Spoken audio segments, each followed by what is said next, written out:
Hello, this is Michael Clark Duncan for PETA. I became a vegetarian 3 years ago. I ate meat, a lot of meat, but I noticed I had a lot of illnesses too. Once my birthday rolled around, I said, well, why don't I try something new and exciting and different, so I decided to become a vegetarian.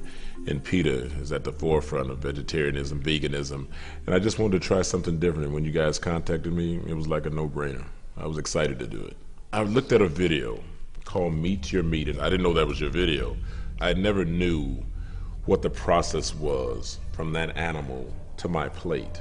I never looked at it like that, and I'm an animal lover, and once I looked at it like that, I cleared out my refrigerator about $5,000 worth of meat, and I was a big Omaha steaks person. I had meat delivered to my house. Everything just went out, and I gave it to my neighbors. Chicken, fish, steaks, all cuts of meat.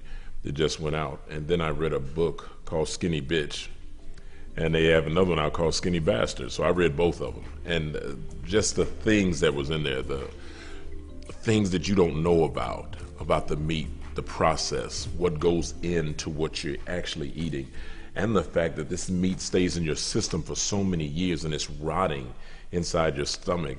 And that's where all these cancers and all these diseases come from. And I mean, believe me, I'm not saying that I'm perfect, but I'm saying I'm a lot healthier than I was when I was eating meat. And best thing about being a vegetarian for me, number one is I know I'm not harming any animals. I have cats and dogs at home, and I know I'm not doing that. The number two thing is increased strength. I'm a lot stronger than I was when I was eating meat. And I found out that most animals, most of your most powerful animals in the wild are vegetarians. So I'm trying to get my strength to that level. I don't know if I'll make it or not, but elephants are vegetarians. They're pretty big. So where do you get your protein from? That's the first thing people, especially big guys, because we feel we have to have that big 14-ounce steak to get our protein, which is definitely not true. You only need 12 to 14% protein per day, which isn't a lot.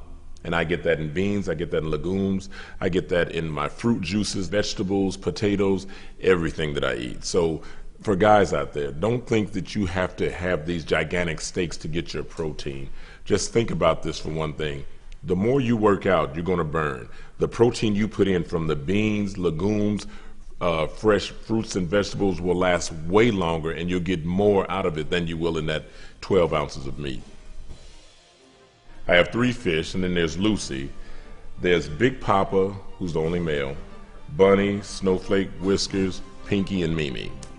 So those are my animals at home. I have 6 cats and 2 dogs at home, and I love each and every one of them very much. And they got all different personalities. And like I said, I'm a big animal lover, so I don't think I could ever eat meat again in my entire life.